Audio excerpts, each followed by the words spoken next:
The most dramatic wake-up call I ever received was not off at camp where the counselor comes flying into the room holding that bullhorn and hollering at all the campers to get up, rise, and shine.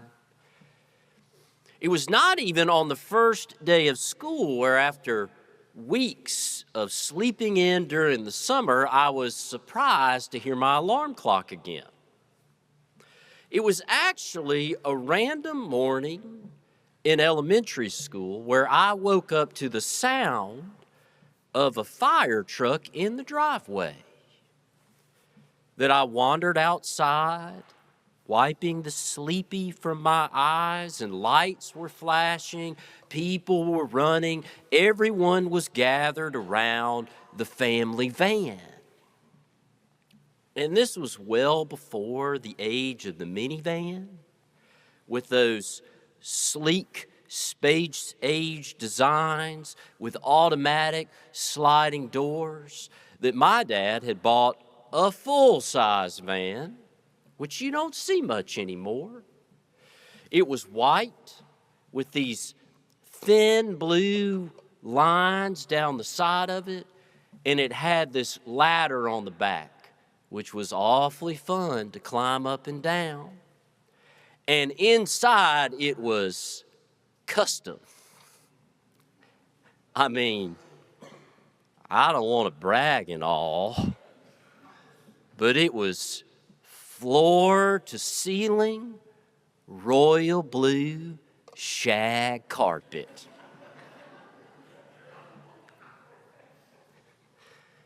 And in the middle were captain chairs with armrests and cup holders. And then custom lights on the ceiling. And at the front, there was this shelf that my dad figured out how to secure a small TV and a full-size VCR so we could watch E.T. or The Goonies on the way to the beach. And my dad loved this van. My mom, not so much. But on this particular night, the wires in that lighting started to smolder. And when my parents went outside to go down to get the mail early that morning, there were billows of smoke coming from the vehicle. So they called the fire department.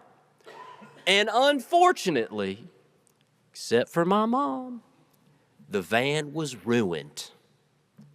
The smoke damage was irreversible.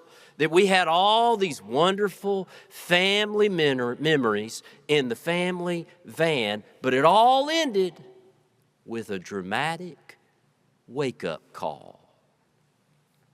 Where in the blink of an eye, a single phone call, one unexpected moment, so much can change all at once.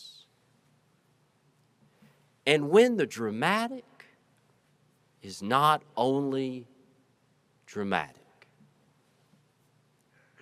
but also painful and hard, we are left with questions. Questions like the psalmist who writes, "As a deer longs for flowing streams, so my soul longs for you, O God. My soul thirsts for God, for the living God. When shall I come and behold the face of God?" That in our longing, we are left with these questions like, why are you cast down, O my soul? Why are you disquieted within me? And there are few things in this world more troubling than a disquieted soul.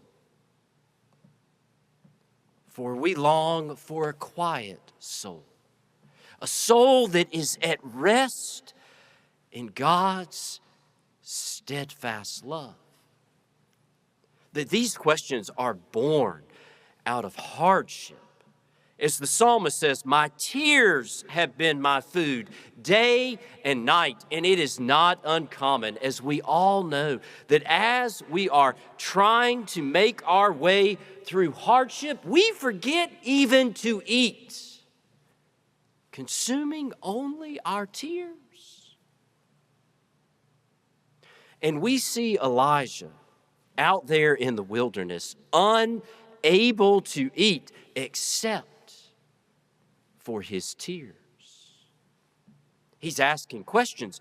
Why are you cast down, O my soul? Why are you disquieted within me?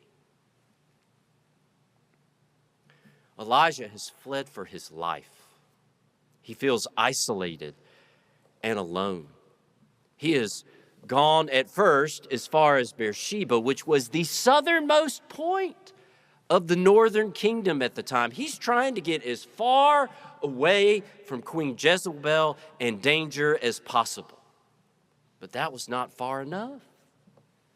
He continues out into the wilderness, which has always been a place of questioning, searching, and struggling. It's where we find the people of God wandering in the wilderness after they escaped oppression in Egypt. It's where we find Jesus when he emerges from the waters of baptism out there in the wilderness facing temptation, and Elijah is exhausted. We find him perched under a broom tree, asking all of those questions, longing for God and a quiet soul. And without answers, he goes on to Mount Horeb or Mount Sinai because God has shown up there in the past.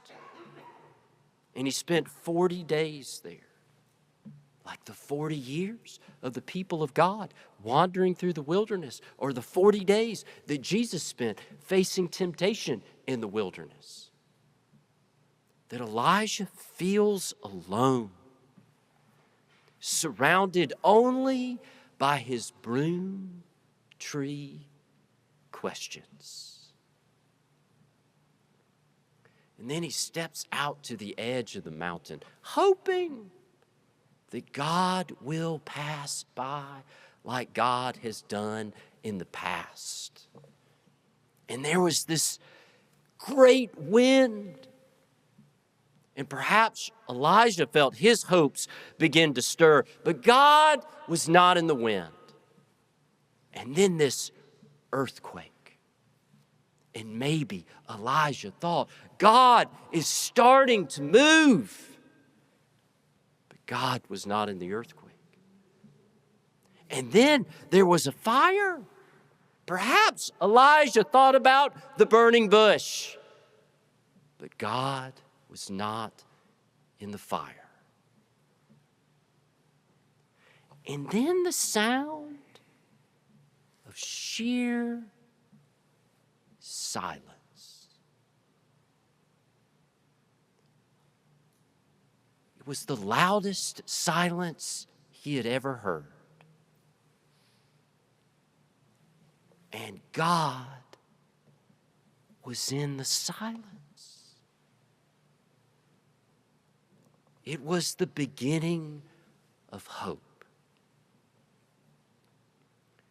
And when we face our broom tree questions, we go looking for answers in the wind, in the earthquake, and in the fire. But so often it's in what we do not expect. In the sound of silence and stillness, where we are quiet enough that we hear the questions inside of us, and hope can start to emerge. We shy away from these questions, sometimes pushing them down, hiding them. because we really want answers. That we need relief. We need restoration. We need redemption. And we need them now. But if we can sit with those questions, why are you cast down, O my soul? Why are you disquieted within me? They can end up leading us back to a quieter soul.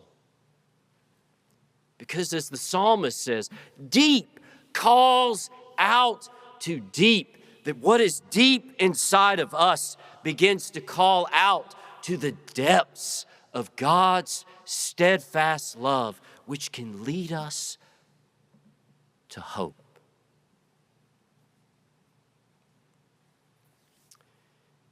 The iconic Grand Teton Mountains have within them, making them up, some of the oldest rocks found in North America. But it is one of the youngest mountain ranges. That they estimate that the mountain range of the Grand Tetons is less than 10 million years old. So they are called adolescent mountains. They still roll their eyes when they have to clean up their room. By comparison, the Appalachian mountain range is more than 300 million years old. So they like to just put their feet up in the lounge chair. But even though the Grand Teton mountain range is less than 10 million years old, the rocks that make up that mountain range are estimated to be 2.7 billion years old. That when the plate tectonics collide together and hit one another, it exposes something that is deep. And every time there's an earthquake or a shift, the mountain range gets a little bit taller. Change, though, is hard. And hardship disrupts our souls. And struggle leaves us filled with questions. But if we can step out to the edge of that mountain, if we can face our broom tree questions, if we can sit in the silence and in the stillness,